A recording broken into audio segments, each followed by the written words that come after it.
Alô Brasil, alô mundo, aqui Fernando Betete, o seu jornalista de confiança. Dr. Roberto Zeballos, um ícone da medicina que ficou exposto principalmente depois de 2020 com o acontecimento da pandemia. Figura obrigatória nos principais programas de telejornalismo, programas de entrevistas, sempre trazendo novidades com equilíbrio, antenado aos acontecimentos e às informações mundiais sobre a pandemia. Eu fiz uma entrevista com o Dr. Roberto Zeballos em São Paulo, no seu consultório.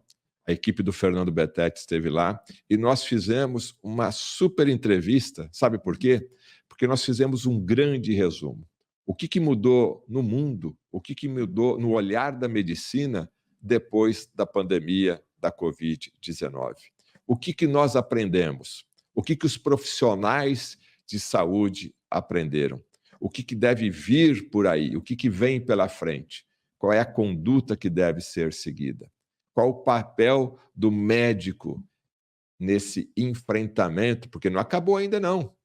Tem aí os efeitos colaterais, tem a síndrome pós-Covid, tem muita coisa vindo pela frente. Você quer saber mais? Assista a entrevista que eu fiz com o Dr. Roberto Zeballos.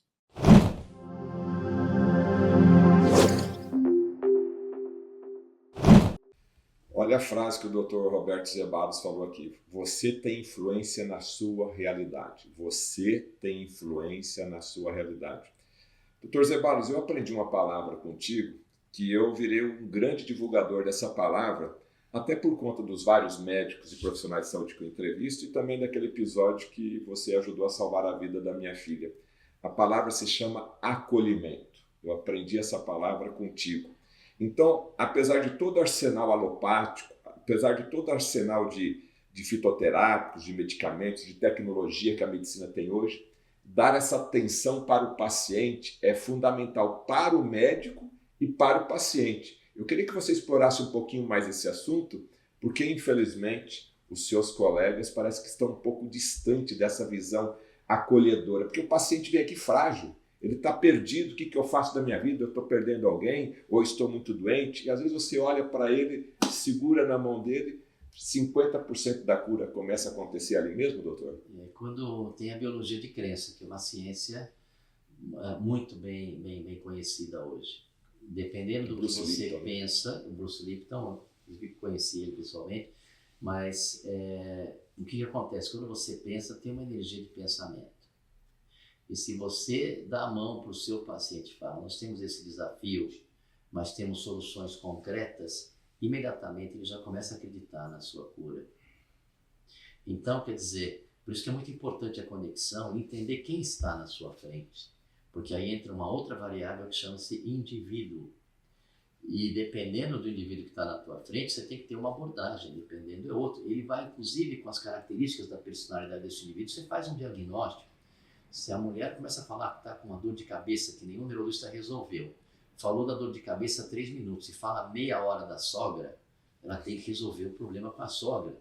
A dor de cabeça não é? Então, só para você entender as nuances, né? Como são. Agora, se a pessoa fala que está com uma baita dor de cabeça, a visão ficou turva, isso vem piorando de uns meses para cá, opa, aí já estou analisando uma outra situação. Mas o curso que eu vou dar, a primeira coisa que eu vou falar é a conexão. Você tem que se conectar no paciente, você tem que mostrar para o paciente que você está interessado em resolver.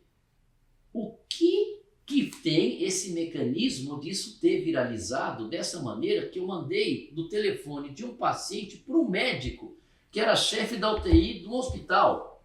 Sim. O que faz isso acontecer? Como é que você explica que isso chegou na Espanha, no Canadá, na Alemanha?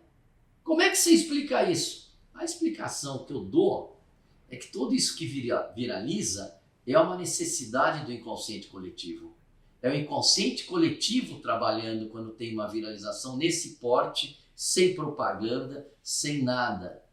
Isso mostra que estamos interligados. E aquele áudio, eu dava uma solução, esse áudio acho que saiu em maio, mas eu já tinha solução desde março, começo de maio, final de abril. ele tinha lá uma explicação lógica, plausível. Então, quer dizer, a hora que você percebe, voltando para aquele assunto da conexão, que quando você tem um objetivo que traz benefício a terceiros, isso flui muito mais. Então, se você está diante de um projeto, você pega aqueles empreendedores, pode ver, o projeto dele traz benefício a terceiro, ou ele tem que enxergar o que o projeto dele vai trazer quando você vai montar um restaurante, por exemplo. Ele vai trazer lá uma comida maravilhosa, mas ele vai fazer novos relacionamentos, as pessoas vão lá para relaxar, então ele vê as pessoas curtindo isso, ele está entrando já no inconsciente coletivo. Então, o universo, ele sabe, toda vez que tem algum problema, tem o outro lado com soluções. Por que essa espiritualidade que você está falando, do John Spencer, essa espiritualidade nunca foi tão... está sendo tão trabalhada, tão animada? Porque nós estamos num momento que ou a gente evolui espiritualmente, ou a gente vai virar gabiru, ou a gente vai virar sem raciocínio. E as pessoas, vai ter uma seleção, vamos dizer assim, natural das pessoas que desenvolverem. Porque, por exemplo, com a tecnologia e inteligência artificial, eu adoro fazer diagnóstico, eu uso raciocínio, eu vejo quando começou, que eu vou botar isso no curso, tem alguns detalhes que você faz diagnóstico, a pessoa não pergunta que remédio o cara está tomando, quando você vai ver o diagnóstico dele é por causa de um remédio. Então tem uma série de situações, mas o dia que daqui está muito perto de sair um software que vai ganhar do diagnóstico de um cara que nem eu. Então a inteligência artificial vai substituir o diagnóstico. Ela vai substituir cirurgia, vai ser um técnico, vai ser de apendicite, dar o peso e tudo. Né? A robótica não vai ter nem precisar de cirurgião. São artesanais, que nem antigamente as pessoas, antes da fotografia, eles pagavam aqueles pintores altamente detalhistas para ter um autorretrato. Depois da fotografia acabou isso. O que vai sobrar, gente? O que vai sobrar, gente, com essa inteligência artificial?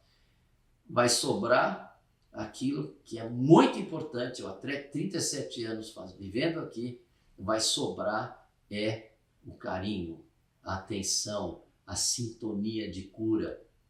É isso que vai sobrar. Então a medicina do futuro vão ser os healers, que vão mudar. Vai ser o quê? Healers, os terapêuticos, os curadores, healers, cura healers. E aí o que acontece? Como é que eles vão curar? Mudando a percepção do seu paciente.